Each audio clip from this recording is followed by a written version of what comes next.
vamos a ir entonces, como dijimos, a Primera de Juan. Primera de Juan, capítulo 5, versículo 18. Ok. Yo hoy voy a leer en mi celular la Biblia porque tengo aquí un PowerPoint que les voy a mostrar aquí en la computadora. Por eso no estoy usando mi compu esta noche. La palabra de Dios dice de esta manera. Allí dice, sabemos que todo aquel que ha nacido de Dios no practica el pecado, pues aquel que fue engendrado por Dios le guarda y el maligno no le toca.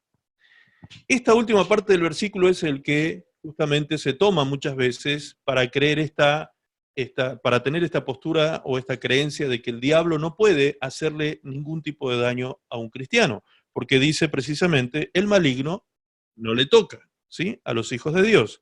Pero si hacemos una pequeña exégesis del pasaje, vamos a comprender rápidamente que no es tan así como parece que dice el versículo. Es decir, a veces leemos un versículo bíblico y vemos rápidamente, superficialmente, por la lectura superficial, sin profundizar haciendo una exégesis del pasaje, pareciera que nos dice algo, pero en realidad no es eso lo que dice. Y eso es lo que ocurre con este pasaje.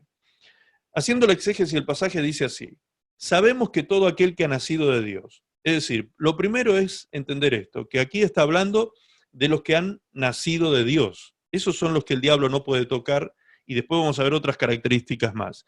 Entonces, ¿quiénes son los nacidos de Dios? En Juan capítulo 1, usted puede leer en su Biblia, Juan capítulo 1, versículo 12 y versículo 13, ¿sí? Le voy a pedir que interactuemos en esta reunión, así que si alguien tiene el pasaje allí, puede abrir su micrófono y compartirlo, por favor. Juan capítulo 1, versículo 12 y versículo 13.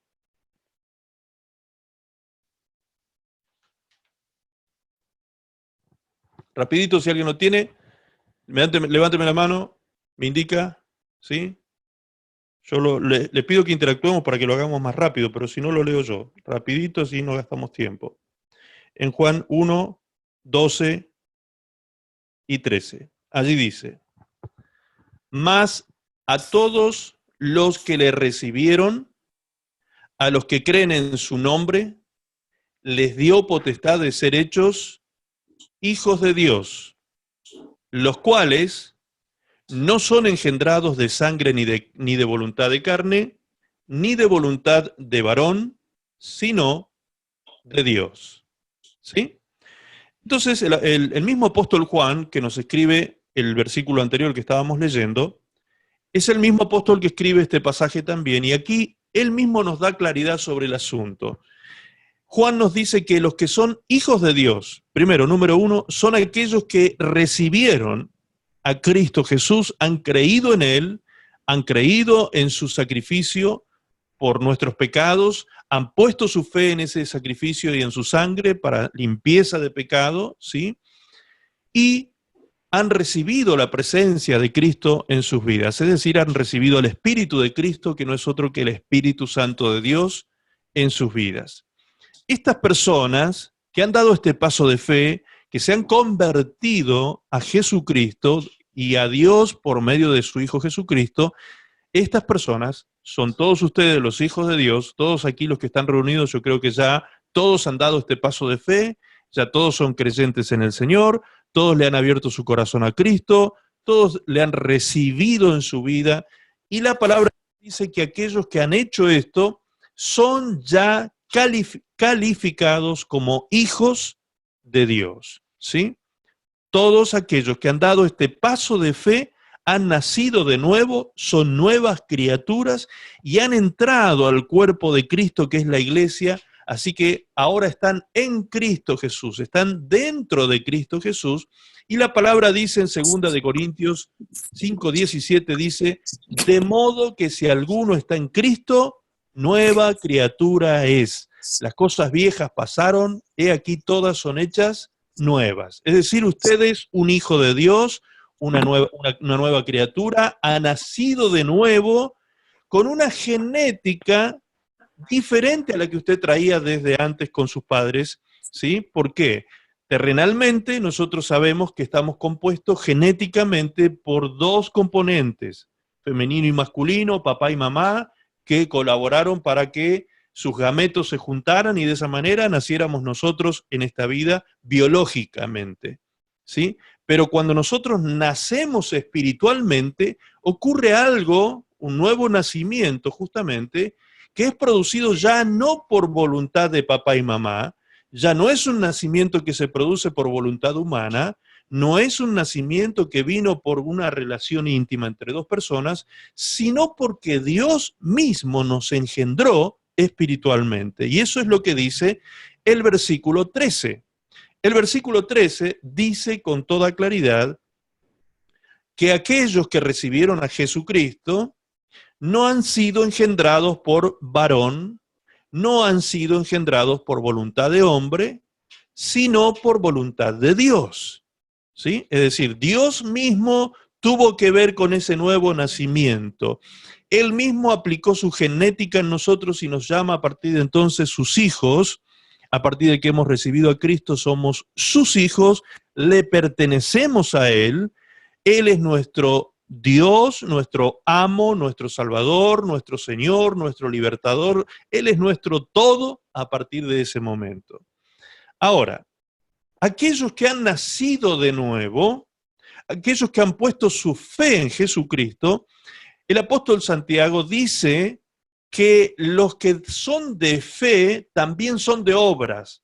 ¿Por qué? Porque la fe sin obras es muerta. Por lo tanto, nuestra vida, si realmente hemos puesto nuestra fe en el Señor Jesucristo, nuestra vida tiene que ser consecuente con esa fe. Ahora, eso tiene que ver con los distintos niveles de relacionamiento que empezamos a tener con nuestro Señor Jesucristo a partir de ese día que nacimos de nuevo. Vamos despacito, por favor, porque todo esto es bien complejo. La vez pasada yo les decía que hay 5 niveles de relacionamiento que tenemos nosotros con el Señor Jesús, ¿sí? Esto lo vamos a ver más adelante, no se preocupe, solo que estoy haciendo una introducción a los temas nada más. Primero, la primera relación que usted va a ver en los evangelios, cuando la gente se acercaba a Jesús, el primer nivel con el Señor era una relación de oyentes. Muchos venían a oír lo que Jesús tenía para decir, ¿sí? Primero eran oyentes, y aquellos que oían el mensaje se transformaban, muchos de ellos, ¿en qué cosa? En creyentes, ¿ok? Ahora, estas personas que creían el mensaje se convertían al Señor. El Señor les dice en Juan capítulo 8, verso 31, lo puede ver por favor en su Biblia. Yo les invito a que siempre anoten, por favor, para que después ustedes puedan corroborar leyendo nuevamente todos los pasajes. En Juan capítulo 8,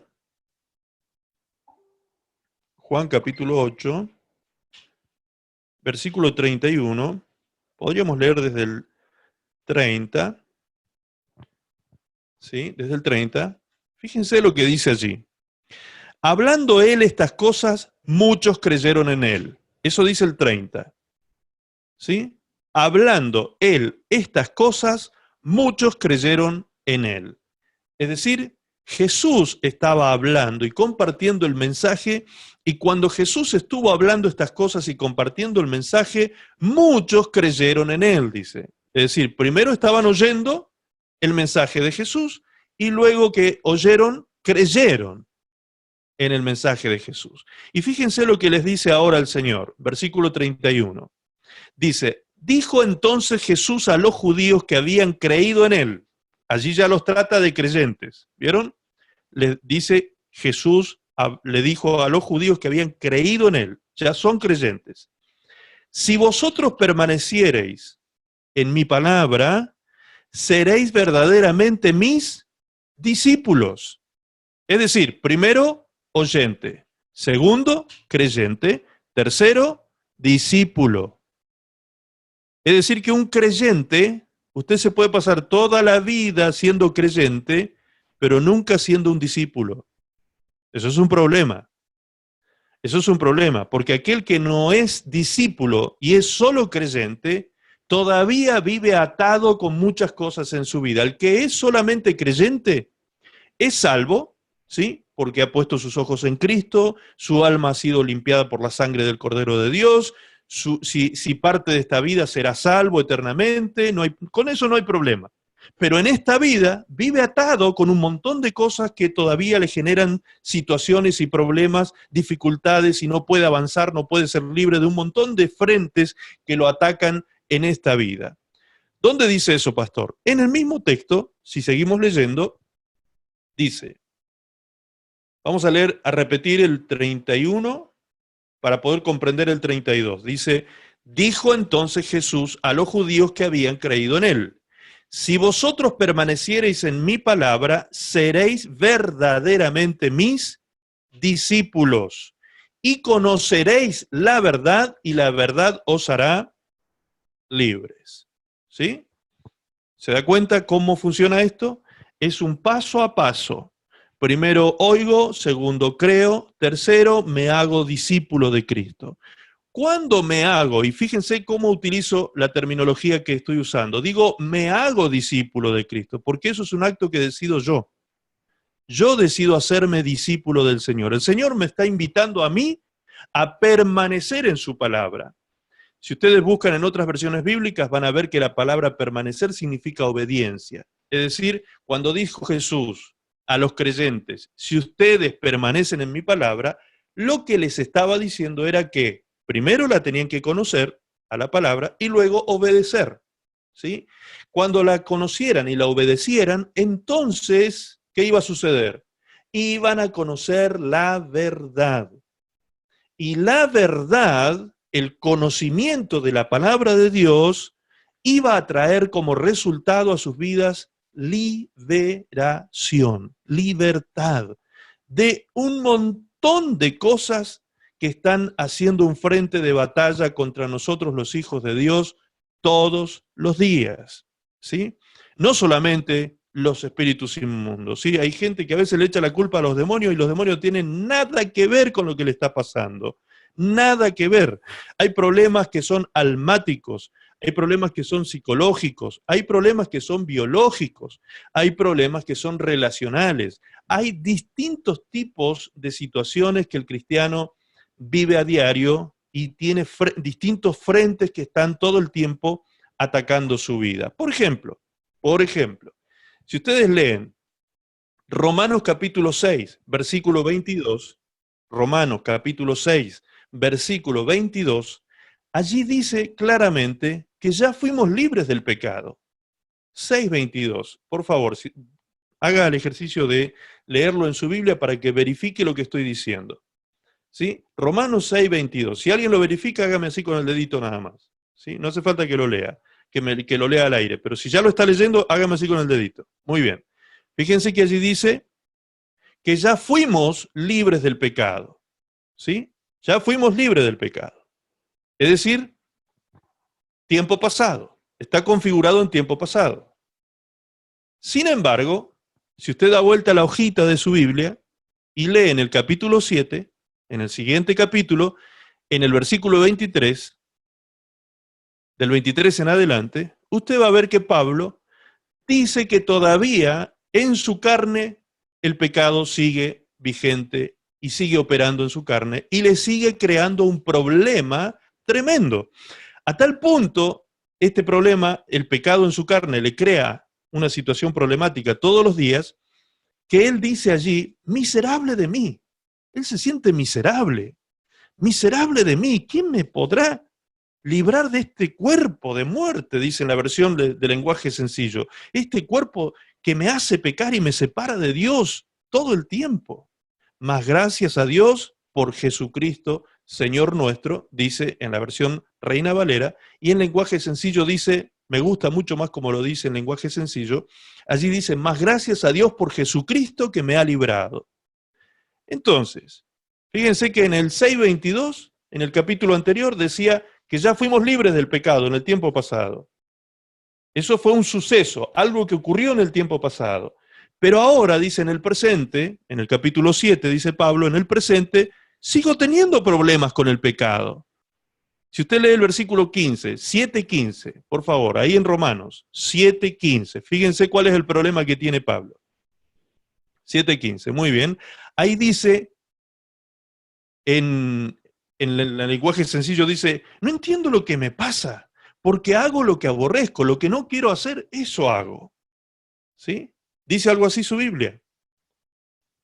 Ok, Yo lo tengo en lenguaje sencillo. léelo por favor, hija. Romanos 7:15 7:15, ¿sí? dice, la verdad es que no entiendo nada de lo que hago, pues en vez de hacer lo bueno que quiero hacer, hago lo malo que no quiero hacer. ¿Se da cuenta? Seguí leyendo, Marianita, por favor, hasta el 23. Escuche con atención, por favor. Pero aunque hago lo que no quiero hacer, reconozco que la ley es buena. Así que no soy yo quien hace lo malo, sino el pecado que está dentro de mí. Yo sé que mis deseos egoístas no me permiten hacer lo bueno, pues aunque quiero hacerlo, no puedo hacerlo. En vez de lo bueno que quiero hacer, hago lo malo que no quiero hacer. Pero si hago lo que no quiero hacer, en realidad no soy yo quien lo hace, sino el pecado que está dentro de mí. Me doy cuenta entonces de que aunque quiero hacer lo bueno, solo puedo hacer lo malo. En lo más profundo de mi corazón amo la ley de Dios, pero también me sucede otra cosa. Hay algo dentro de mí que lucha contra lo que creo que es bueno. Trato de obedecer la ley de Dios, pero me siento como en una cárcel donde lo único que puedo hacer es pecar. Sinceramente, deseo obedecer la ley de Dios, pero no puedo dejar de pecar porque mi cuerpo es débil para obedecerla. Pobre de mí. ¿Quién me librará de este cuerpo que me hace pecar y me separa de Dios? Le doy gracias a Dios porque sé que Jesucristo me ha librado. Ok, muy bien. ¿Qué podemos ver allí? Podemos ver dos cosas claramente. Cuando Pablo dice en el versículo 22 del capítulo 6 de Romanos que ya fuimos libres del pecado, él está hablando de un suceso que ocurrió en el pasado. ¿Sí? ¿Cuándo ocurrió eso? El día que nosotros pusimos nuestra fe y nuestros ojos en el Señor Jesucristo. Ese día, nuestros pecados fueron perdonados y el poder de la sangre de Cristo nos limpió de todo pecado que estaba en nuestra vida, ¿sí?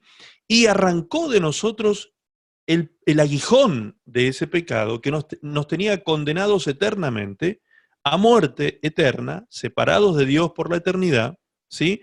Pero ahora, a partir de ese suceso, hemos nacido de nuevo a una vida eterna, a una vida abundante a partir de ese día. Es decir, en el pasado, cuando pusimos nuestros ojos en el Señor y nacimos de nuevo y pasamos a ser hijos de Dios, a partir de ese momento ya fuimos libres del poder del pecado que nos estaba matando espiritualmente.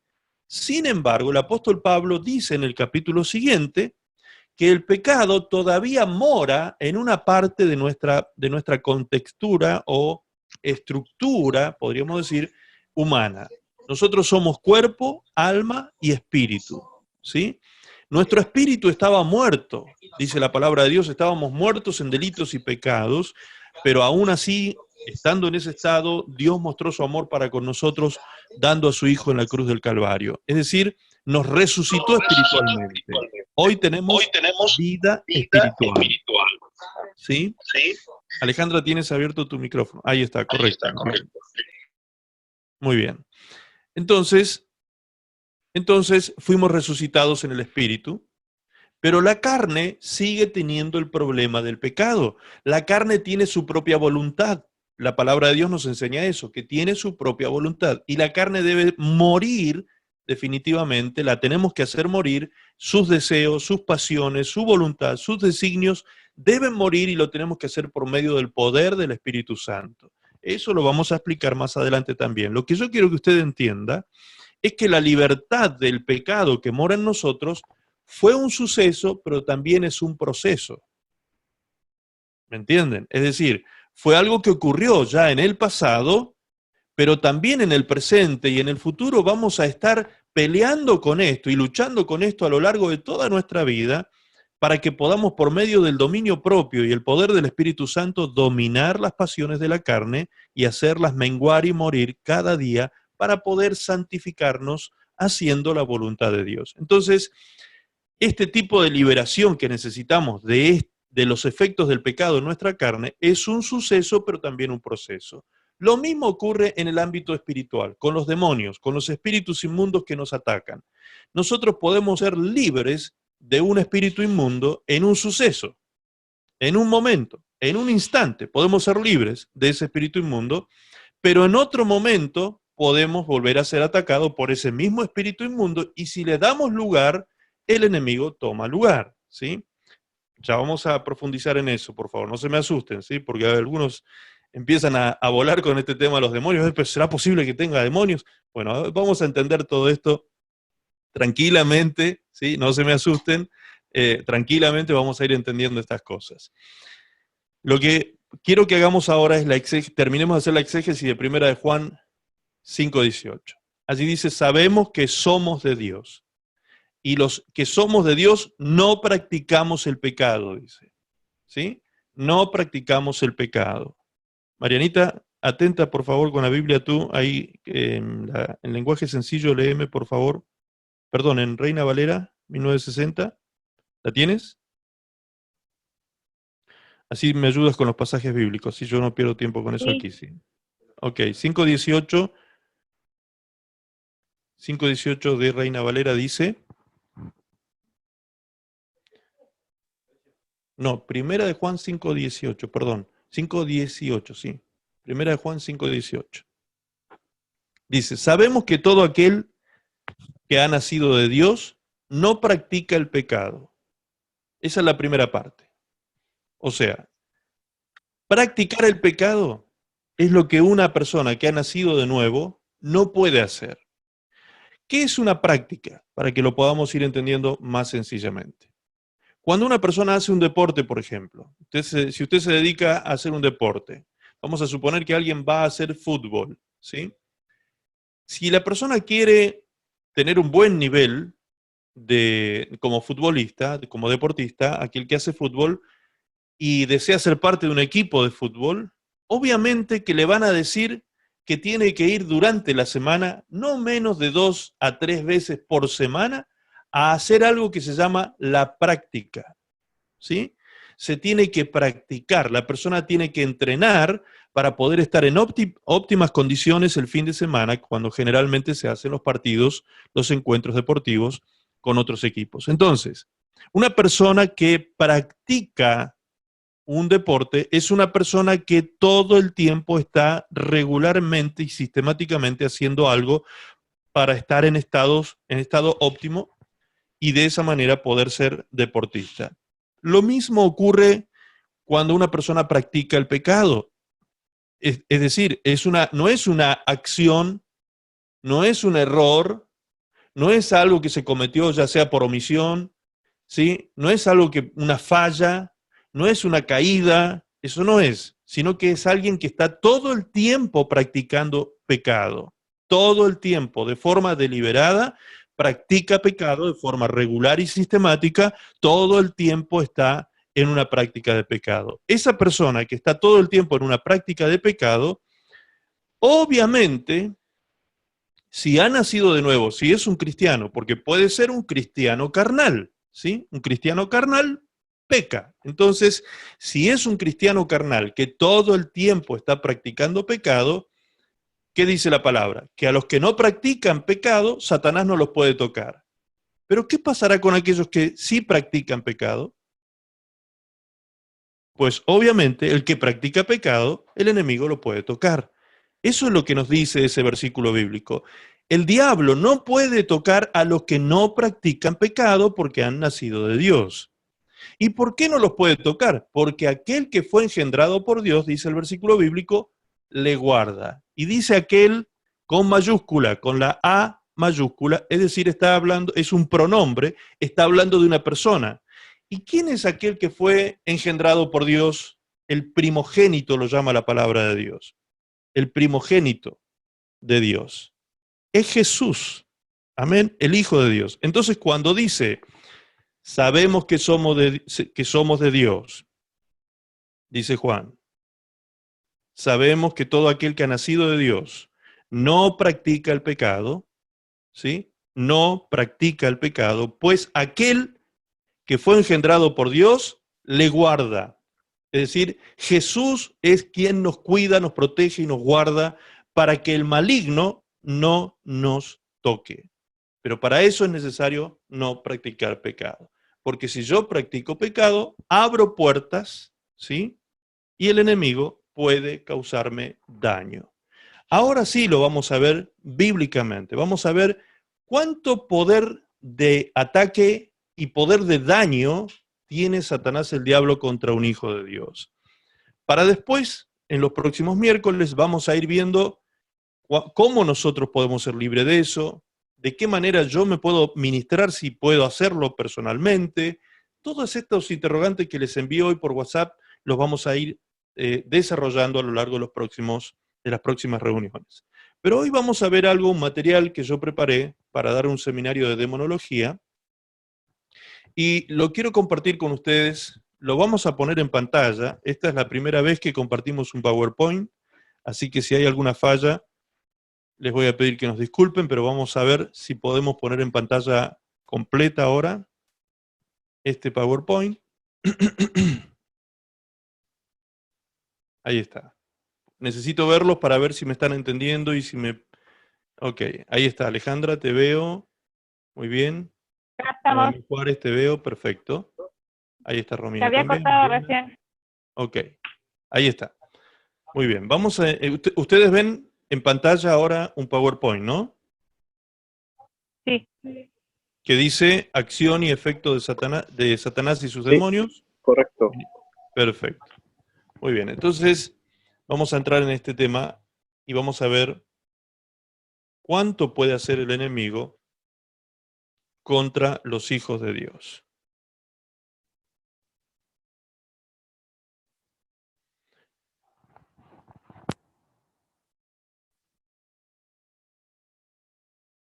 Muy bien.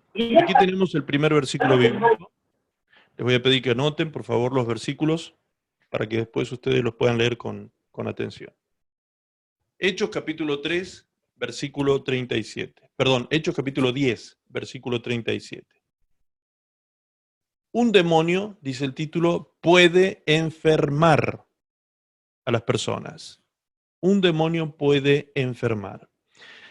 10:37 de Hechos dice así: vosotros sabéis lo que se divulgó por toda Judea, comenzando desde Galilea, después del bautismo que predicó Juan, cómo Dios ungió con el Espíritu Santo y con poder a Jesús de Nazaret, y cómo éste anduvo haciendo bienes y sanando a todos los oprimidos por el diablo, porque Dios estaba con él. Volvamos a la última parte del versículo 38. Dice, cómo éste anduvo haciendo bienes y sanando a todos los oprimidos por el diablo. ¿Sí? Sanando a todos los oprimidos por el diablo. Más adelante vamos a ver un ejemplo de esta sanidad física que Jesús hizo a una persona que estaba enferma por un espíritu de enfermedad. Lo vamos a ver aquí en este mismo PowerPoint. Pero prestemos atención a esto entonces. Primero, número 1, ¿a quién vino Jesús? A los hijos de Dios, al pueblo de Israel. Jesús no vino a los gentiles, ¿sí? Por eso, cuando Jesús envió a sus discípulos a predicar, a sanar enfermos y echar fuera demonios, no lo hizo con los gentiles. ¿Recuerdan ustedes que hemos visto en Mateo capítulo 10, Lucas capítulo 9, Lucas capítulo 10, cuando Jesús envió primero a 12, luego envió a 70 a anunciar el reino? Jesús les dijo claramente que no hablaran con gentiles. Jesús les recalcó esto de que no entraran en casa de gentiles, ni siquiera se detuvieran en el camino a saludar a gentiles. ¿Quiénes eran los gentiles? Las personas que no pertenecían a la nación de Israel. ¿Por qué Jesús les dijo esto? Porque Jesús vino bajo la ley para cumplir la ley y vino a realizar una actividad como Mesías al pueblo de Israel. En primer lugar, la salvación se manifestó primero a los judíos y luego a los gentiles. Ese era el orden que el Señor tenía que guardar. Entonces, Él con los gentiles no tuvo nada que ver, excepto con aquella mujer que vimos la vez pasada, la mujer sirofenicia. esta mujer cananea, que decidió convertirse a Cristo y declararlo a Cristo amo de su vida, ¿sí? Por ese motivo es que sucedió este fenómeno. Muy bien. Vos podés pasar ahí entonces las placas. Ok. Muy bien, entonces vemos aquí en Hechos 10:38 que Jesús anduvo sanando a los oprimidos por el diablo. ¿Y quiénes eran esto? Eran los hijos de Dios, el pueblo de Israel. Jesús vino a Israel, no vino a los gentiles. Entonces lo que estamos viendo aquí en la palabra es que Satanás pudo haber enfermado a los hijos de Dios en aquel tiempo. Por medio de opresiones, enfermó al pueblo de Israel con enfermedades. Muy bien. Este versículo tiene una carga de dato duro científico muy importante. ¿Por qué? Porque hoy la ciencia médica ha descubierto que el 80% de las enfermedades o más son psicosomáticas. Son enfermedades psicosomáticas, es decir, la persona se enferma en la psiquis y luego somatiza en su cuerpo. El cuerpo físico se enferma por causa de lo que pasa en el alma de la persona. Cuando hablamos de la psiquis, lo que estudia la psicología, la materia de estudio de la psicología, la psiquis es el alma. De hecho, los que estudian psicología saben sobre esto, ¿sí? Cuando estudian en la Universidad de Psicología, aquí por lo menos en la Universidad de Psicología, cuando mi hija fue a cursar psicología, lo primero que le enseñaron es psiquis igual alma, ¿sí? Es decir, el alma es la psiquis. Cuando la ciencia médica dice enfermedad psicosomática, está diciendo entonces que cuando el alma se enferma, luego el cuerpo lo resiente, lo somatiza, lo manifiesta, ¿sí? Se manifiestan enfermedades por causa de la enfermedad del alma de la persona. Y eso es lo que Jesús vino a hacer. Justamente en el libro de Lucas capítulo 4, versículo 18, cuando Jesús dice que el Espíritu Santo está sobre él por cuanto le ha ungido y le ha enviado, ¿sí? Lo primero que dice que Jesús iba a hacer era sanar ¿a quiénes? A los quebrantados de corazón. El quebrantamiento almático, el quebrantamiento de corazón, el quebrantamiento psicológico es sanado por la unción del Espíritu Santo. Eso es lo que dice Lucas 4:18 y también lo vuelve a repetir aquí en Hechos 10:37 y 38, porque dice el versículo 38, dice, Dios ungió con el Espíritu Santo y con poder a Jesús de Nazaret y éste anduvo haciendo bienes y sanando a todos los oprimidos por el diablo. ¿Sí? Entonces, ¿qué puede hacer Satanás contra un hijo de Dios? Puede llegar a enfermarlo si el Hijo de Dios obviamente lo permite. Acá vamos a entender algo desde el principio. Algo desde el principio. Satanás no hace lo que quiere. Satanás hace lo que le permiten. Escuche bien esto, por favor, porque esto es un principio que usted lo tiene que tener bien grabadito en su corazón. Satanás nunca, jamás hace lo que quiere. Satanás hace lo que le permiten hacer. ¿Quién se lo puede permitir? ¿Dios o nosotros? ¿Me entiende? Así que si hay gente, si hay personas que toda la vida se lo han pasado trabajados por el enemigo, heridos, lastimados, es porque quieren, sencillamente. En Dios tenemos la provisión para ser sanados y libres de eso. En Cristo tenemos el poder para ser sanados y libres de todo ese tipo de ataques espirituales. Entonces, ¿cuál es el problema? Nosotros, que muchas veces no queremos. Mire, el otro día, hoy a la tarde, estaba mirando un video de una persona que le ministré liberación. Y resulta que en otro momento le vamos a cubrir la cara y les voy a mostrar estos videos porque son bien didácticos. Y resulta que en un momento yo estoy hablando con el espíritu inmundo que está manifestado en la persona, y el espíritu inmundo, al espíritu inmundo le dije, ¿por qué no salía de ella? ¿Por qué estaba tan agarrado? Porque era un demonio que no quería salir. Y el espíritu inmundo dijo, porque hay una herida en ella. Porque hay una herida en ella. Entonces, esa herida, ese quebrantamiento del alma, era lo que producía, lo que era la puerta abierta para que el demonio pudiese entrar a afligir a esta persona, ¿sí? Entonces, en ese momento, le digo, ¿y por qué no te fuiste? ¿Por qué no te fuiste? Si te echaron fuera, muchas veces lo habían echado fuera, y ella misma me había contado, la persona, me había contado que le habían ministrado liberación y le habían echado fuera ese espíritu. Y entonces el espíritu me vuelve a contestar sobre la misma herida. Me dice, porque ella no ha sanado la herida.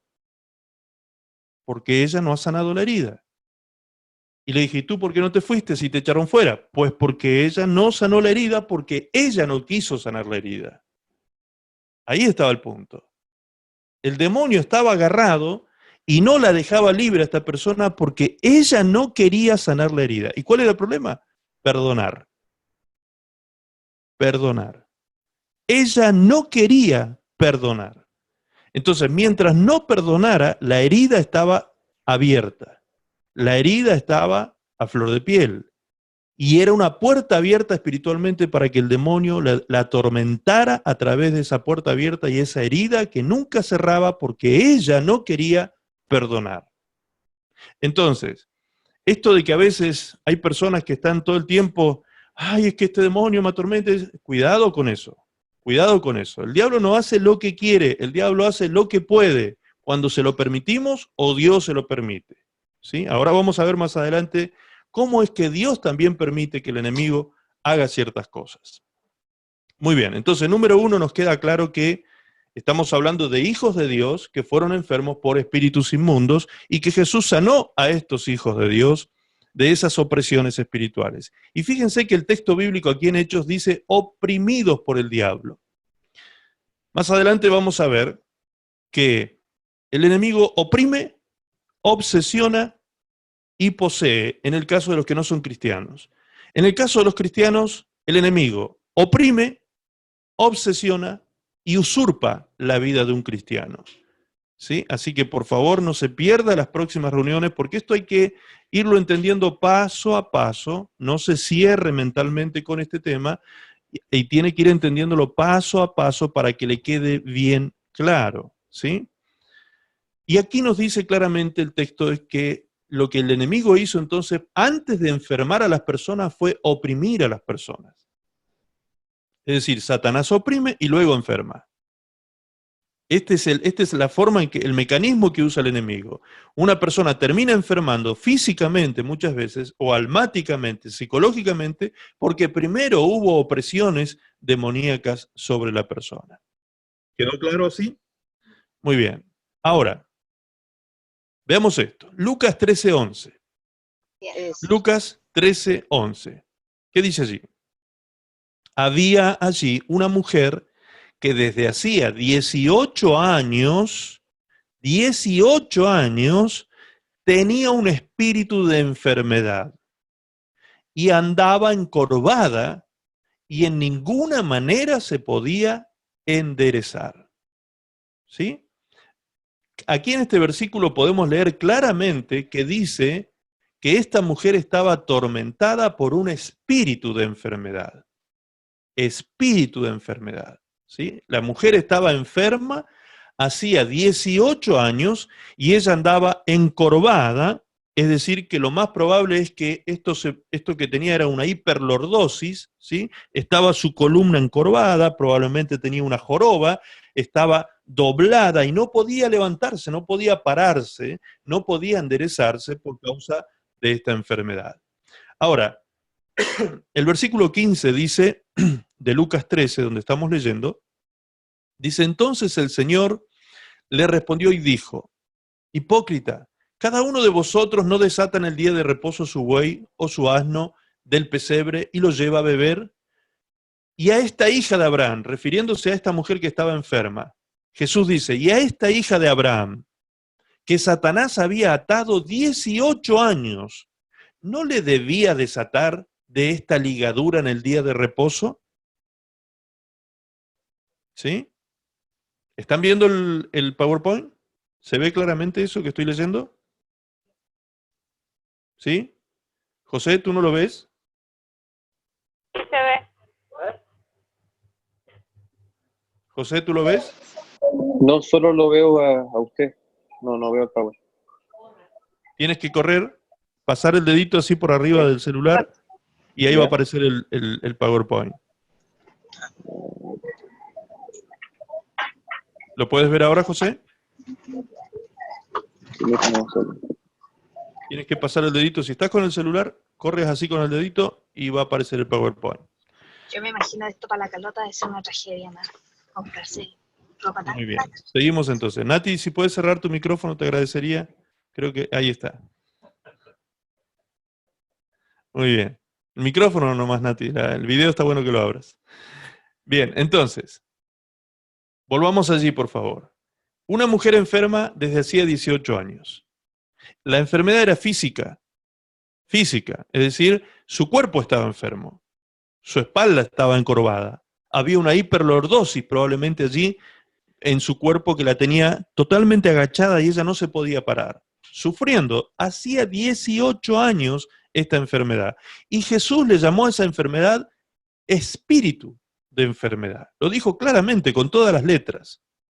Y ese día sana a esta mujer. ¿Qué día era? Un día sábado. Por eso es que los fariseos comenzaron a recriminarle que cómo estaba sanándola en un día sábado, pues porque en un día de reposo ellos no hacían nada. Entonces Jesús le dice, hipócrita, cada uno de vosotros no desata en el día de reposo su buey y su asno del pesebre y lo lleva a beber agua. Entonces, ¿cómo yo no voy a desatar a esta hija de Abraham, a esta hija de Dios, ¿sí? Que Satanás había atado hacía 18 años. ¿Cómo no la voy a desatar a ella de esta ligadura en el día de reposo? O sea, para algunas personas la religión es más, los preceptos religiosos es más importante que la misericordia. Y Jesús les estaba enseñando que la misericordia está por sobre los preceptos religiosos o las tradiciones, ¿sí?, que se pueden estar guardando. Entonces, lo que ocurre en este momento es que Jesús sana a una persona en el cuerpo físico, pero en realidad lo que está quitando de su cuerpo es un espíritu de enfermedad, es un espíritu que está atormentando a esta mujer, y allí se cumple lo que leíamos recién en Hechos 10:38, de que Jesús sanó a los oprimidos por el diablo. Esta era una mujer precisamente oprimida con esta enfermedad que había torcido su cuerpo y no la dejaba pararse. 18 años en ese estado. Y note lo que dice el versículo 16. Dice, y a esta hija de Abraham. ¿Sí? ¿Se da cuenta cómo es que Jesús trabajaba con los hijos de Dios? Hija de Abraham, lo que Jesús está diciendo, esta es una del pueblo de Dios. Es una hija de Dios. ¿Cómo no iba a desatar yo a esta hija de Dios en este día de reposo? Ahora, en Gálatas 3:7 dice, sabed por tanto que los que son de fe, estos son hijos de Abraham.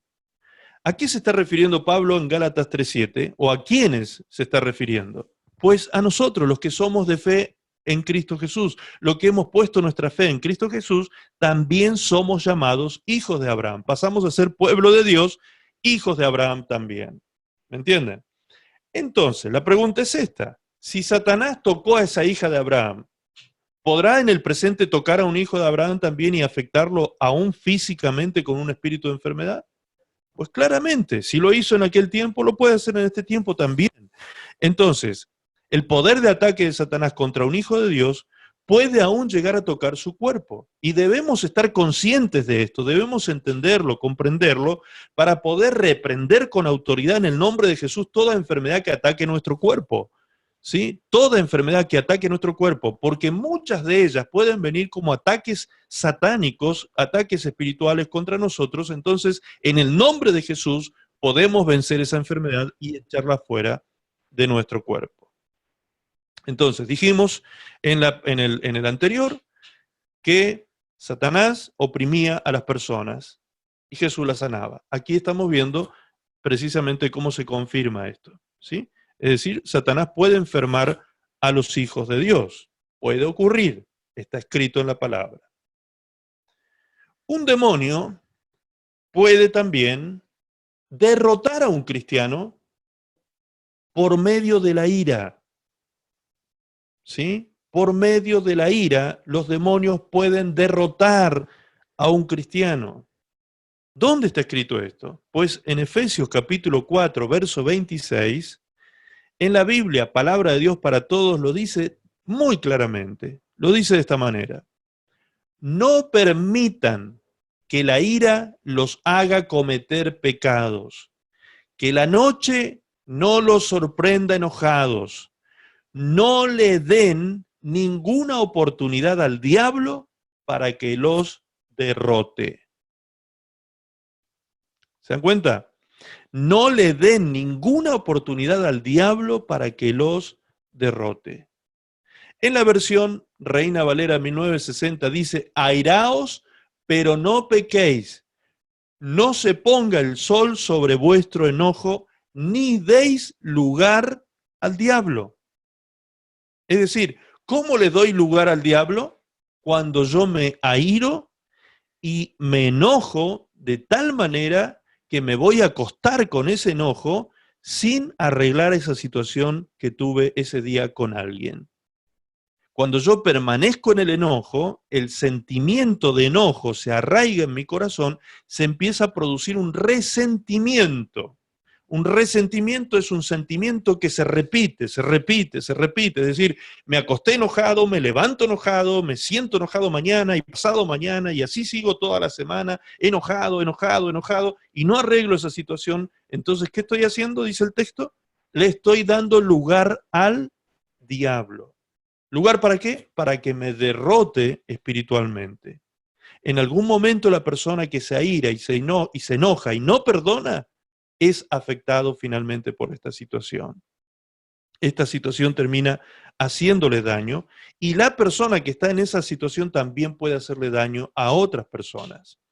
Cuando una persona está en un estado de resentimiento, que todos los días el sentimiento se repite, se repite, se repite, se instala ese enojo en el corazón de una persona, ¿qué sucede dentro de la persona? Eso echa raíz. A esa raíz, Hebreos 12:15 le llama raíz de amargura. Raíz de amargura. Cuando un resentimiento se apodera del corazón, de la psiquis, del alma de la persona, lo que se produce es una raíz de amargura, dice Hebreos 12:15. Y en Hebreos 12:15 también dice que por causa de esa raíz de amargura, la persona es contaminada y su entorno también es contaminado, y la gracia de Dios es estorbada y no puede actuar en favor de la persona.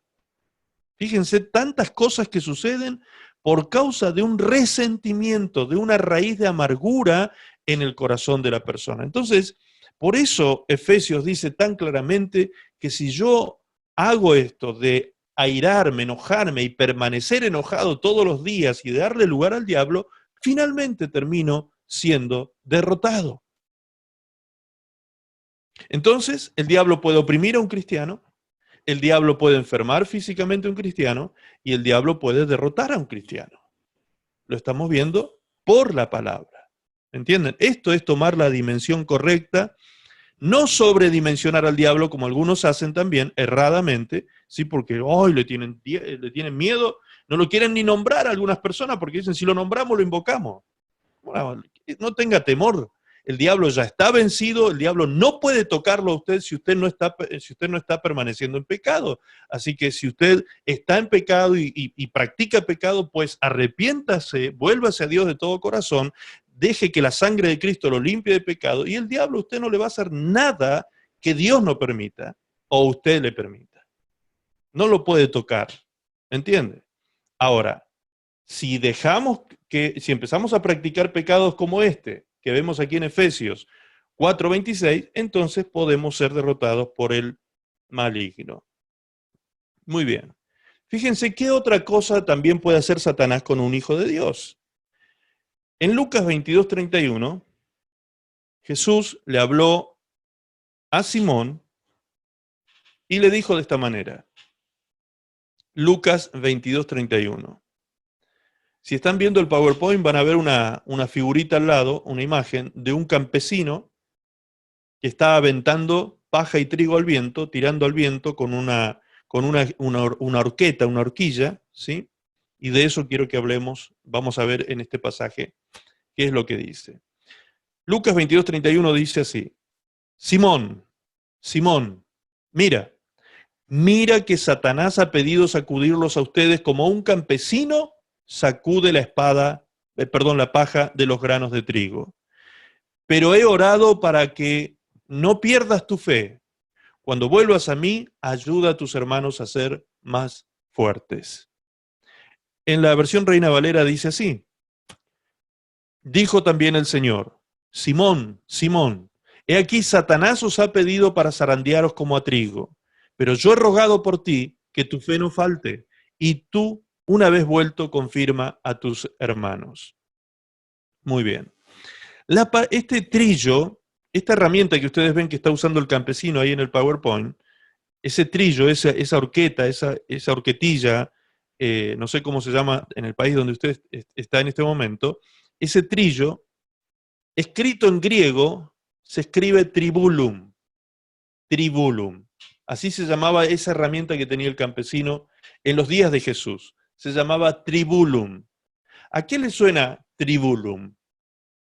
Justamente es una palabra transparente o clara, como se le llama, comparada con una palabra en español. De allí proviene la palabra tribulación, del tribulum. Es decir, que cuando nosotros somos atribulados por el enemigo, somos zarandeados así como un campesino zarandea la paja cuando la tira al viento para que se separe del grano. Eso es lo que Jesús le dijo a Simón. Simón, he aquí que Satanás os ha pedido. Fíjense cómo se confirma lo que estábamos diciendo hasta recién. Satanás no hace lo que quiere, él hace lo que se le permite, ¿sí? Por eso es que dice que Satanás había pedido a Simón y a los discípulos para zarandearlos. ¿A quién se los había pedido? Pues a Dios. Había pedido permiso para eso, ¿sí? Había pedido permiso para poder zarandear a los discípulos de Jesús. Y Jesús no detuvo eso.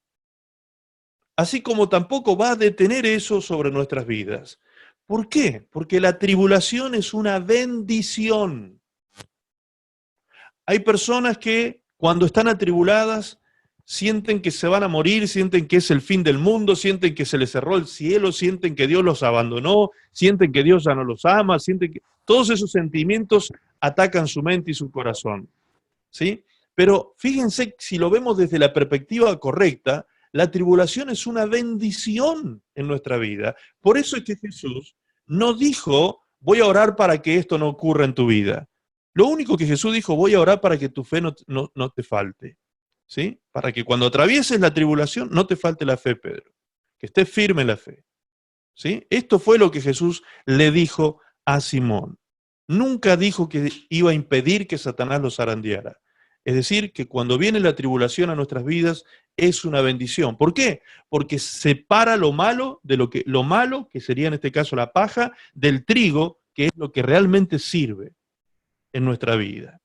Separa lo inútil de lo que es productivo y útil en nuestra vida. Así que la tribulación es una bendición. Cuando ustedes, por eso cobra sentido esa palabra que dice el apóstol Pablo cuando dice que debemos dar gracias a Dios en todo tiempo. Por toda situación y circunstancia que estemos viviendo, demos gracias a Dios, porque en el momento quizás no lo entendemos, no sabemos ni por qué ni para qué estamos viviendo esa situación, pero siempre esa situación de tribulación va a redundar en beneficio para nosotros, porque a los que aman a Dios, todas las cosas les ayudan a bien. Amén. Entonces es importante tener estos principios grabados a la hora en que somos atribulados por los espíritus inmundos. Y fíjense que esa tribulación no vino por culpa de Simón. No fue Simón que anduvo enojándose, ni fue Simón que anduvo cometiendo pecados, ni practicando pecados. No, fue Satanás que pidió a Simón, se lo pidió a Dios.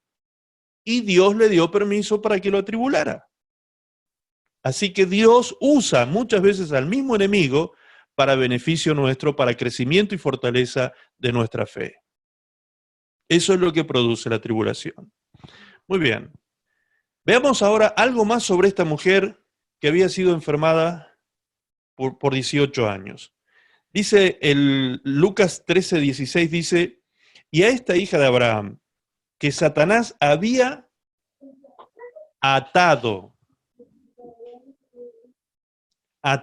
18 años, ¿no se le debía desatar de esta ligadura en el día de reposo? ¿Sí? Es decir que el enemigo no solamente enferma, sino que ata con enfermedades el cuerpo de un cristiano muchas veces. ¿Sí? Ata con estas enfermedades. Y cuando ministramos sanidad, por eso es que usted cuando me escucha a mí orar por los enfermos, por ejemplo, yo digo, cortamos ahora, Señor, toda ligadura de enfermedad en el nombre de Jesús. Debemos cortar ligaduras de enfermedad en el nombre de Jesús. Esta es la forma, ¿sí?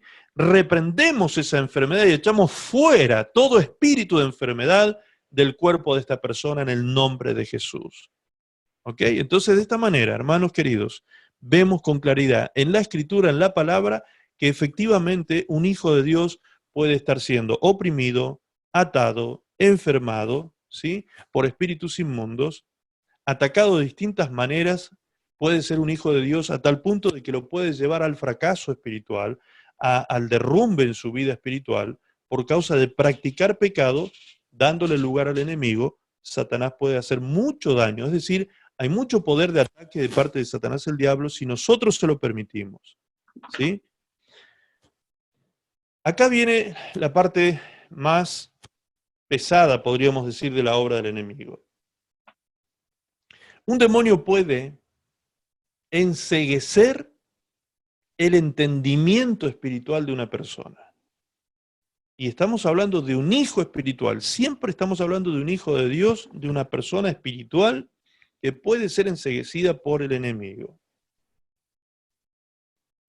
Segunda de Corintios 4:3. ¿Qué dice allí? Dice, pero si nuestro evangelio está encubierto, entre los que se pierden está encubierto, en los cuales el Dios de este siglo cegó el entendimiento de los incrédulos para que no les resplandezca la luz del evangelio de la gloria de Cristo, el cual es la imagen de Dios.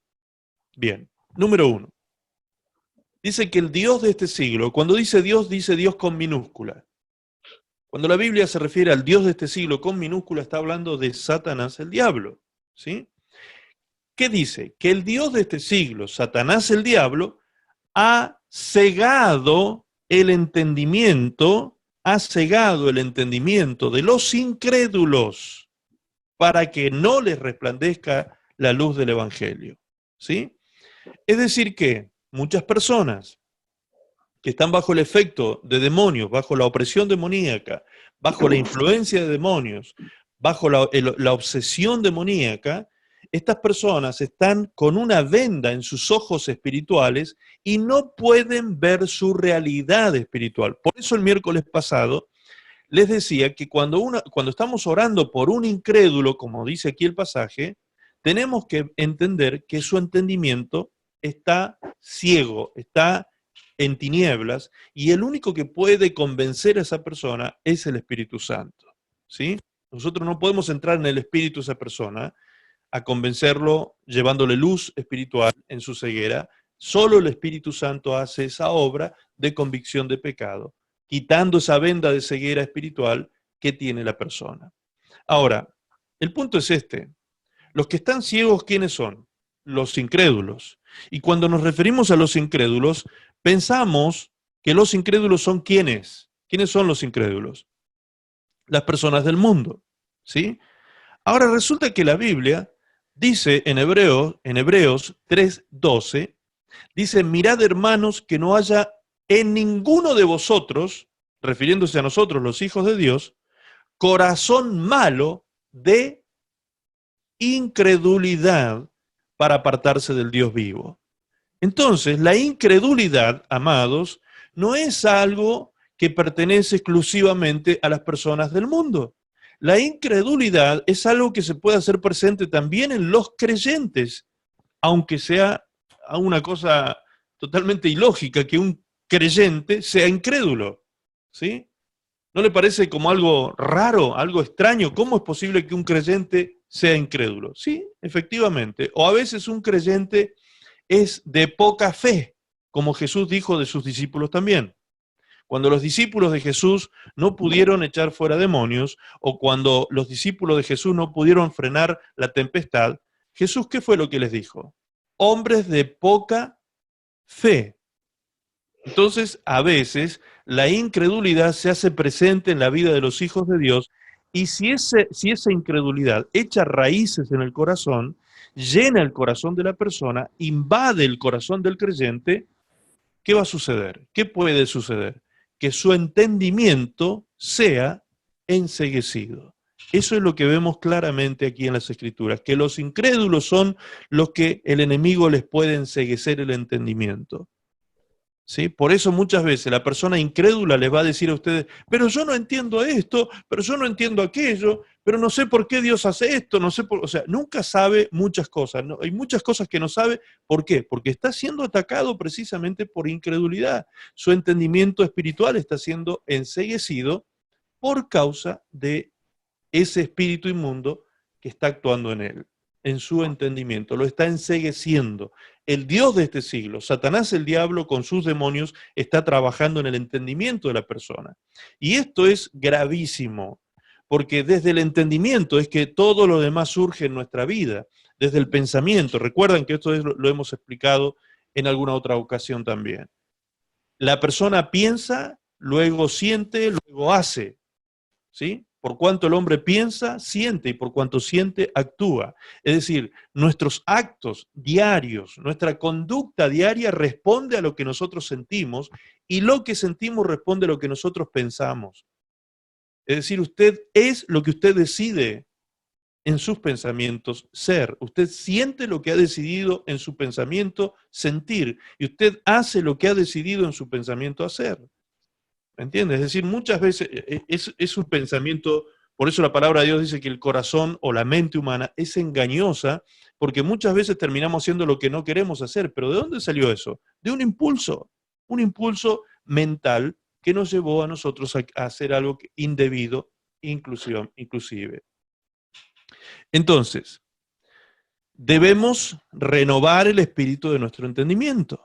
Dice la palabra de Dios en Romanos 12:2, renovar el espíritu de nuestro entendimiento por medio de la palabra de Dios, limpiar nuestra cabecita, nuestra mente y nuestro corazón espiritual de toda incredulidad, de todo pensamiento que quiera establecerse allí, para que no creamos en la palabra de Dios y en las promesas de Dios. Ese es el trabajo del enemigo, trabajar en este campo. El campo de Satanás es la mente. El enemigo quiere trabajar allí, y cuando nosotros logramos, fíjense, esta misma noche está pasando esto. Cuando yo logro sembrar en usted la palabra, esto que estamos viendo esta noche, si usted no está completamente concentrado en lo que estamos viendo, si no está plenamente concentrado en esto, el enemigo logra algo. Cuando Jesús habló de la parábola del sembrador, dijo que había buena tierra y había mala tierra. 3 de las 4 tierras eran infructuosas. La primera era aquella que la semilla había caído a la orilla del camino.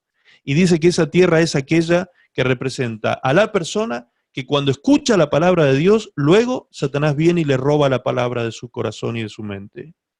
¿Sí? Satanás viene y se la saca, le quita la palabra de Dios. Fíjense el poder de ataque que tiene Satanás en la mente de una persona, que puede llegar a sacarle la palabra. ¿Con qué? Con una simple distracción. Usted no se da ni cuenta, está en este momento escuchándome a mí, ¿sí? Y de pronto su mente se dispara para cualquier lado, con cualquier tipo de distracción, con cualquier tipo de pensamiento, y usted se queda sin la siembra en su mente de la palabra de Dios, está perdiendo la siembra en su mente de la palabra de Dios, porque el enemigo está sacando con distracciones, con cosas, sacándole esa semilla de su corazón, y de esa manera no lleva fruto. Entonces, el entendimiento es donde el enemigo trabaja, donde produce enceguecimiento espiritual para que no podamos ver, ¿sí? Porque dice que no les resplandece la luz del Evangelio de Cristo a aquellas personas que están enceguecidas. Entonces, un demonio puede enceguecer el entendimiento también. Fíjese otra cosa que puede hacer el enemigo con los hijos de Dios o los creyentes. ¿Puede un demonio abofetear a un cristiano? Pues el título lo dice así aquí. Un demonio puede aguijonear y abofetear a un cristiano. Pablo lo dijo de esta manera en 2 Corintios 12:7, hasta el versículo 9. Allí dice, y para que la grandeza de las revelaciones no me exaltase desmedidamente, me fue dado un aguijón en mi carne, un mensajero de Satanás, que me abofetee.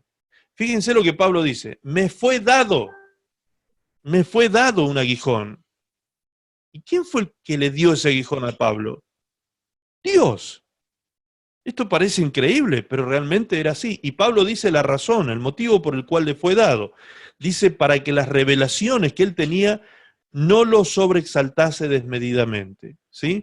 Por este motivo le fue dado este aguijón en la carne, un mensajero de Satanás que me abofetee para que no me enaltezca sobremanera. Respecto a lo cual, 3 veces he rogado al Señor que lo quite de mí, y me ha dicho, el Señor le contestó a Pablo y le dijo, bástate mi gracia, porque mi poder se perfecciona en la debilidad. Bástate mi gracia, porque mi poder se perfecciona en la debilidad. Muy bien. ¿Qué vemos aquí entonces? Un hombre de Dios, como Pablo, con una revelación extraordinaria, ¿sí? Con un nivel de revelación maravilloso. Este Pablo, que había recibido una revelación tan grandiosa como el Evangelio de la Gracia, el Evangelio para los gentiles, algo que fue escrito en un 70%, el Nuevo Testamento en un 70% fue escrito por este hombre, por Pablo, ¿sí? María Raquel, si puedes cerrar el micrófono, por favor, te agradecería. Este hombre maravilloso de Dios, con una revelación tan grandiosa. Por ejemplo, si usted lee el libro de Romanos, es un compendio teológico maravilloso. Solo el libro de Romanos fue escrito por Pablo. Una cosa extraordinaria, la revelación que este hombre tenía. Y ante esto, ante esta situación, él se encontró viviendo de forma contemporánea, en el mismo tiempo, él estaba viviendo en el tiempo de los apóstoles de Jesús, los apóstoles que caminaron con el Señor Jesucristo, que a muchos de ellos les costó comprender lo que era el Evangelio de la Gracia, les costó entender lo que Pablo había recibido como revelación de Jesucristo, ¿sí? Muchos de ellos, como por ejemplo Pedro, era uno de los que insistía en que las personas, los gentiles que se convertían a Cristo, tenían que judaizarse de alguna manera o circuncidarse para que realmente fueran aceptados y tuvieran salvación de parte de Dios. Cosa que no es lo que el Señor le reveló a Pablo. Entonces Pablo, que venía de ser un hombre de ejército, un hombre formado como en las Fuerzas Armadas, aparte era un docto, una persona muy preparada en la ley, era un hombre preparado a los pies de Gamaliel, con una revelación de la ley extraordinaria, un hombre que tenía un entendimiento con una mente abierta tremendamente, se encuentra con gente que había caminado 3 años con el Señor Jesucristo y que todavía no entendían los principios del reino de Dios, de la gracia de Dios manifestada a las naciones.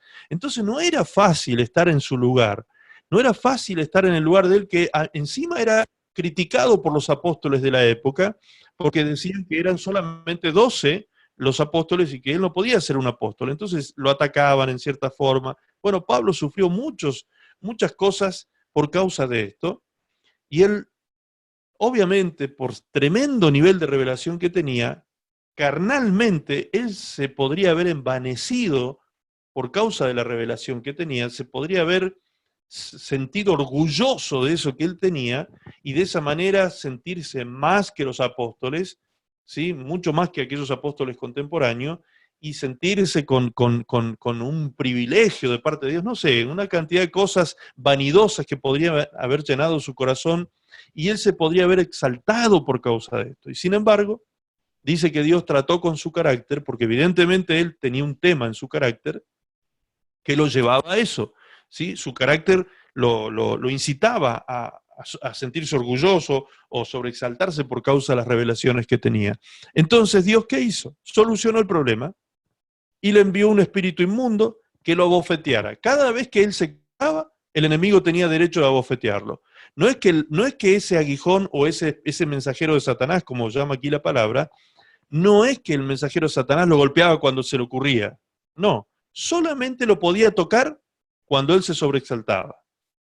¿Se da cuenta? Es decir, Dios le dio permiso a ese espíritu inmundo, Dios se lo envía, pero él era el que lo activaba en su cuerpo. Era Pablo el que lo activaba en su cuerpo. No era Dios. Dios lo envió con un propósito, le permitió a ese espíritu inmundo llegar a la vida de Pablo con un propósito, pero Pablo era el que activaba la actividad de ese demonio en su cuerpo. ¿Cómo lo activaba? Cuando pecaba. ¿Cuando pecaba de qué? De orgulloso. ¿Me entienden? Cuando él pecaba de vanidoso, de orgulloso y se sobreexaltaba, el enemigo tenía derecho legal y lo podía atacar.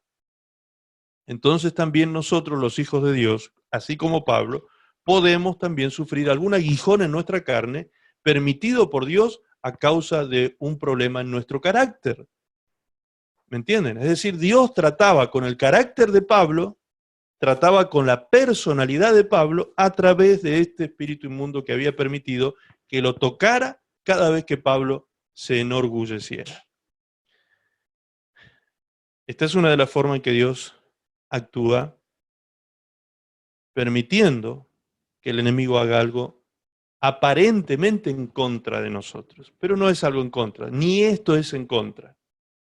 Por eso mismo, cuando Pablo le pidió a Dios, 3 veces le pidió, por favor, sácame este aguijón, sáname de esto, Señor. El Señor le dijo, no, no te lo voy a sacar, bástate mi gracia y no te lo voy a sacar. Hasta el último día de tu vida vas a estar con este aguijón en tu carne.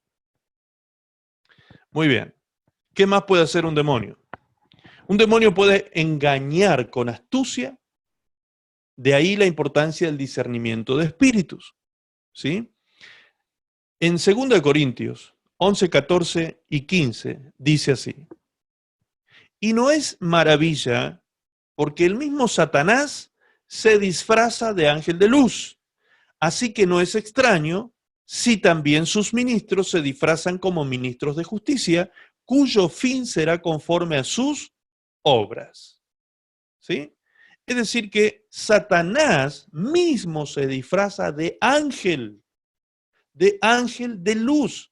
Por lo tanto, yo debo tener discernimiento de espíritu, debo discernir el espíritu que se manifiesta en sus ministros muchas veces también, porque dice que él a sus ministros los viste como ¿qué? Como ministros de justicia. Él se viste como ángel de luz y a sus servidores, a sus siervos, porque eso significa la palabra ministro. La palabra ministro significa servidor. A su servidor y a su siervo los viste como ministros de justicia.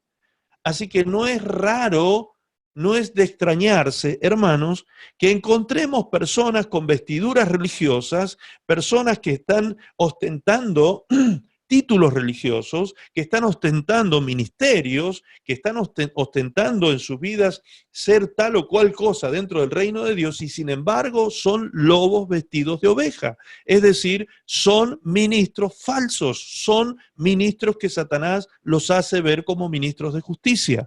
Son personas que vienen a hacer daño al cuerpo de Cristo con doctrinas muchas veces de demonios que vienen a enseñar a la iglesia. De esto Pablo, inclusive a los hermanos de Corinto, se los dijo: ustedes han recibido a otro espíritu y a otras personas que vinieron predicando un evangelio diferente. Y ustedes lo toleraron, le dice a los hermanos de Corinto. Ustedes toleraron eso y recibieron otro espíritu, no el que nosotros les habíamos ministrado. Así que la iglesia entera muchas veces puede recibir un espíritu que no sea el Espíritu Santo. Y ellos no tuvieron la capacidad de discernir esta situación cuando les ocurrió. Entonces, amados, debemos pedirle a Dios que nos dé por medio de su Espíritu Santo la capacidad de discernir los espíritus, la capacidad de poder discernir cuando estamos frente a un enemigo, a un espíritu inmundo que está usando a una persona que parece ser un siervo de Dios. Ojo con eso también. Eso es lo que nos advierte el apóstol Pablo aquí en este pasaje. Generalmente, una de las cosas que yo me imagino que en este momento ya algunos se están preguntando, pero ¿cómo hago, pastor, para darme cuenta de eso? ¿Cómo hago para darme cuenta que una persona me está predicando un evangelio diferente? Sencillísimo, sencillísimo. Hay 2 formas de darse cuenta muy rápidamente sin tener conocimiento bíblico, ¿sí? Porque uno puede darse cuenta con discernimiento, con conocimiento bíblico, uno puede discernir la verdad, es decir, si esta persona está predicando algo bíblico o no, ¿sí? Pero si usted no tiene conocimiento bíblico, ¿cómo hace para discernir? Bien, hay dos formas de discernir fácilmente a una persona que predica un falso evangelio. Jesús dijo esto, número uno, Jesús dijo esto, le dijo a sus discípulos, ¿cómo saben ustedes que yo soy verdadero? ¿Cómo saben ustedes eso? Y sus discípulos se quedaron sin respuesta. Entonces Jesús les dijo esto, ustedes saben que yo soy verdadero porque yo no busco mi propia gloria, sino la gloria del que me envió. Ahí estaba la clave para reconocer al que es verdadero. El que viene de parte de Dios no busca su propia gloria, sino la gloria del que lo envió. ¿Sí? Cuando una persona es un falso ministro, justamente lo que hace es autoexaltarse. La persona no exalta a Dios, habla más de él que de Dios. En vez de hablar palabra de Dios, habla más de sus experiencias personales, de sus grandes revelaciones o sus grandes experiencias espirituales. Y él termina siendo exaltado, quedando como, nos deja a nosotros los oyentes mirando a la persona y diciendo, wow, qué tremendo este hombre. ¿Sí? Engrandecemos al hombre y no a Dios cuando escuchamos a ese tipo de personas. Allí hay que estar atento, cuidado, mucho ojo.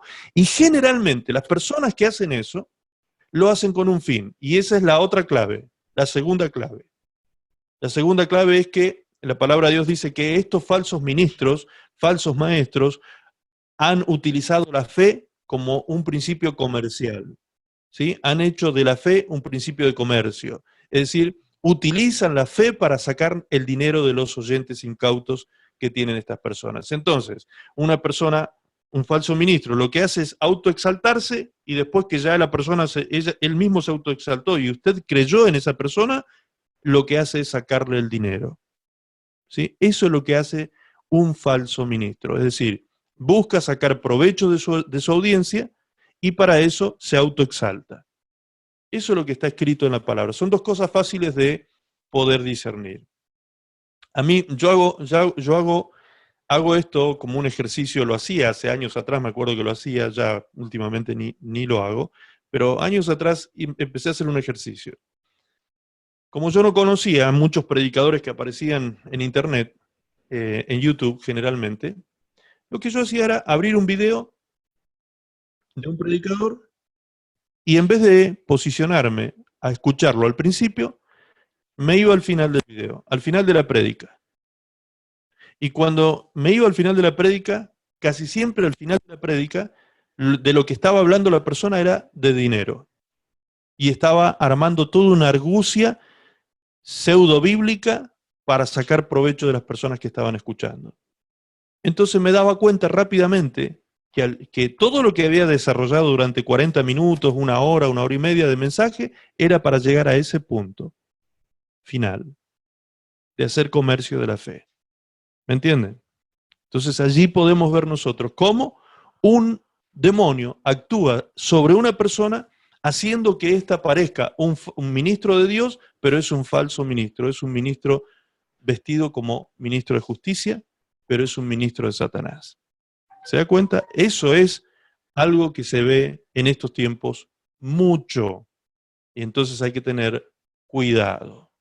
Hay que discernir el espíritu que opera en las personas. Los demonios también pueden destruir a un hijo de Dios. Fíjense a qué punto estamos llegando. O sea, el poder de ataque del maligno es tremendo. No tenemos que subestimarlo. Pero repito, no sobredimensionemos tampoco el poder del diablo, pero sí tenemos que entender lo que sí puede hacer el diablo, bíblicamente hablando. ¿Sí? Estamos citando la Biblia todo el tiempo. Vea lo que dice, por favor, 1 Pedro 5:8.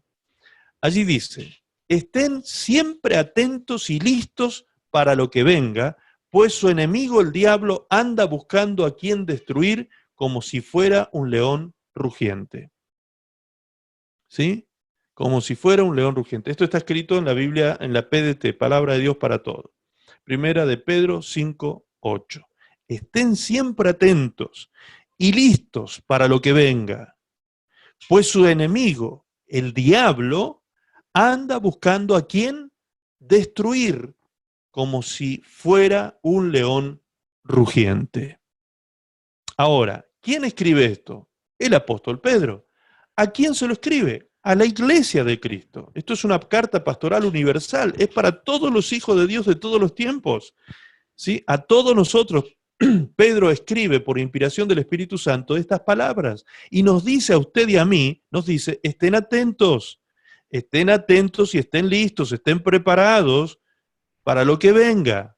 ¿Por qué? Porque el enemigo anda como león rugiente buscando a quien devorar, dice la palabra en Reina Valera, y aquí dice a quien destruir. Me gusta esta versión como lo dice, porque la palabra devorar es simbólica, más la palabra destruir es literal.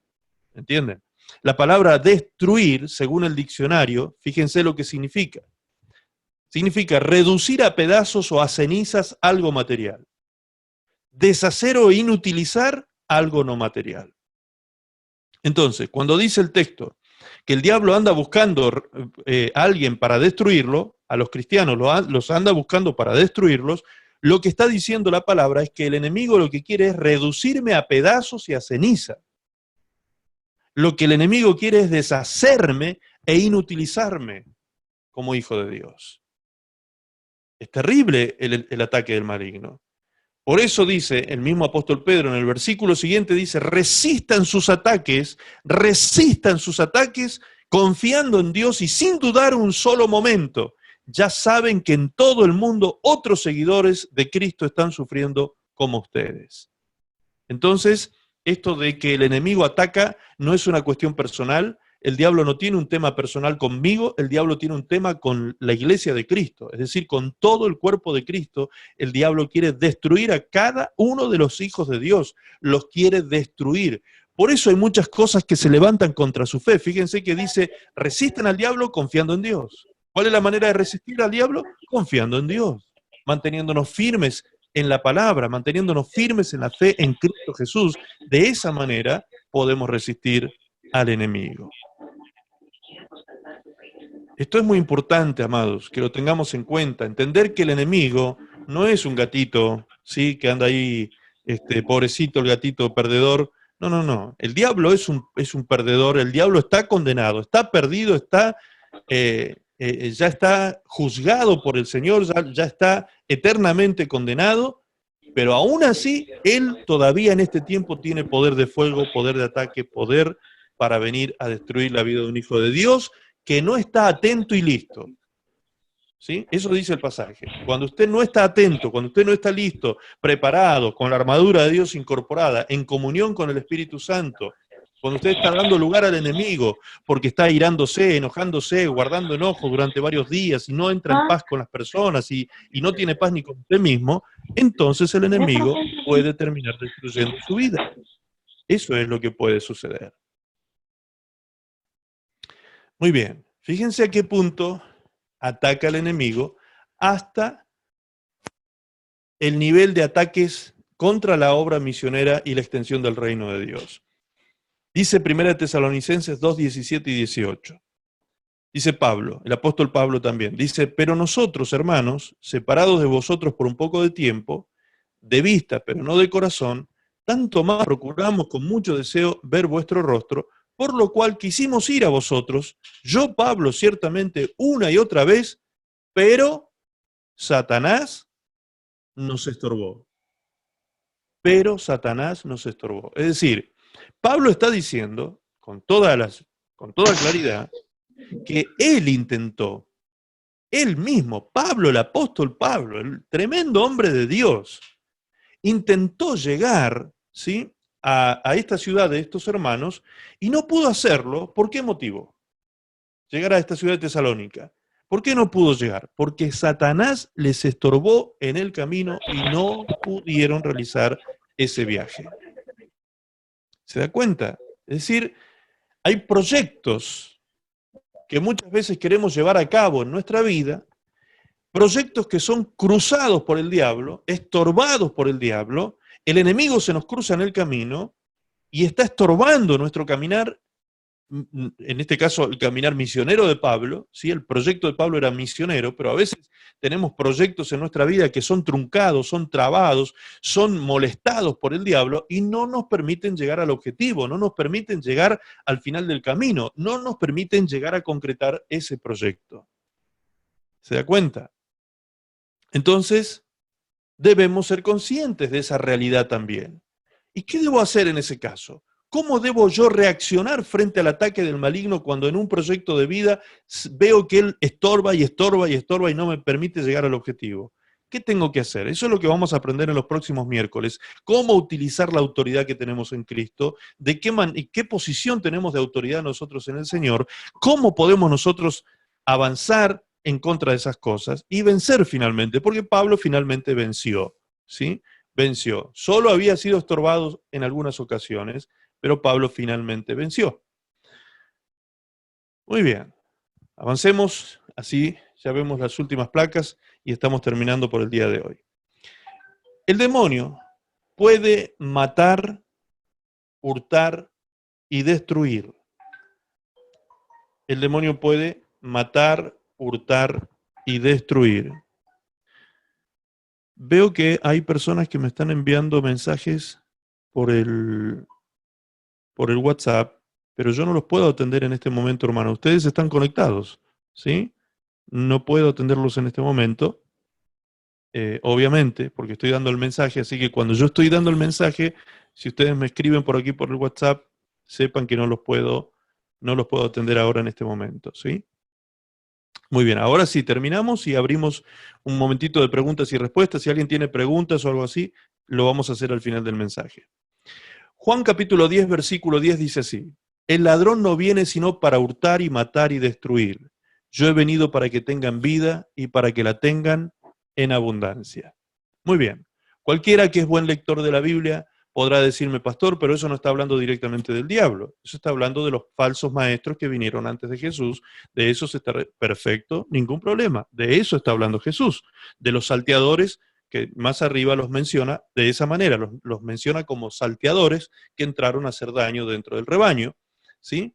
Ahora, el espíritu que opera en esos salteadores, ¿qué es eso? ¿Quién es ese espíritu? Es el espíritu de Satanás, el diablo, que pretendiendo hacer daño, utiliza a estos salteadores que entran dentro del rebaño y hacen desastres. Por eso que ustedes ven en la fotito que parece que hubiesen un montón de corderitos, pero hay uno que tiene una cara diferente, ¿vieron? Ahí en el PowerPoint. No son todos corderitos. Todos parecen corderitos, pero no son todos corderitos. Hay uno que es un lobo vestido con cuerito de oveja. Eso es de eso estaba hablando Jesús, de los falsos maestros que hacen este tipo de actividad dentro del rebaño del Señor.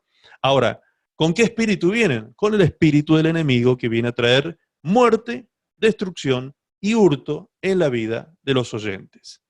Es decir, el ladrón viene para esto, para hurtar, para matar y para destruir. Pero Jesús dijo, yo he venido para darles vida, para que tengan vida y vida eterna, vida en abundancia. Amén. Vamos a ir rápido ya para terminar, ¿sí? Porque esto después lo vamos a ir desarrollando todo. Hoy simplemente estamos poniendo las bases de qué es lo que el enemigo puede hacer en contra de un hijo de Dios. Siempre es en contra de los hijos de Dios. Un demonio puede ponernos trampas. Primera de Timoteo 3, 6 y 7 dice, no debe ser, está hablando Pablo acerca de los requisitos de los siervos de Dios. No debe ser un nuevo creyente para que no se enorgullezca y no caiga en la misma condenación en que cayó el diablo. Además, debe tener el respeto de la gente que no es de la iglesia, es decir, buen testimonio con los de afuera. De esta manera evitará críticas y no caerá en las trampas que el diablo tratará de ponerle. Fíjense cómo con toda claridad Pablo dice que el enemigo a los siervos de Dios trata de ponerles trampas. Y la forma de entrampar a un siervo de Dios es cuando el siervo de Dios no tiene buen testimonio con los de afuera. De esta manera lo puede entrampar. Entonces, el enemigo es peligroso porque es engañoso, es traidor, es traicionero. Justamente la palabra diablo, ¿sí? La palabra diablo traducida al español es traidor. Satanás traducido es adversario y diablo traducido es traidor, ¿sí? Entonces, cuando hablamos de Satanás, el diablo, ¿de quién hablamos? De nuestro adversario traidor. Alguien que nunca te va a venir de frente a atacarte, sino que viene con seducciones, con argucias, con engaños, con traiciones, con pensamientos engañosos. Un demonio, escuche muy bien ahora, porque esto es lo que está ocurriendo con muchas personas en este tiempo. El demonio hace lo que quiere con los rebeldes, con los que no quieren hacer la voluntad de Dios, los que quieren vivir como se les antoja su vida espiritual, su vida cristiana, ¿sí? Y nunca entran en obediencia. ¿Qué dice el texto? Segunda de Timoteo 2, 24 al 25.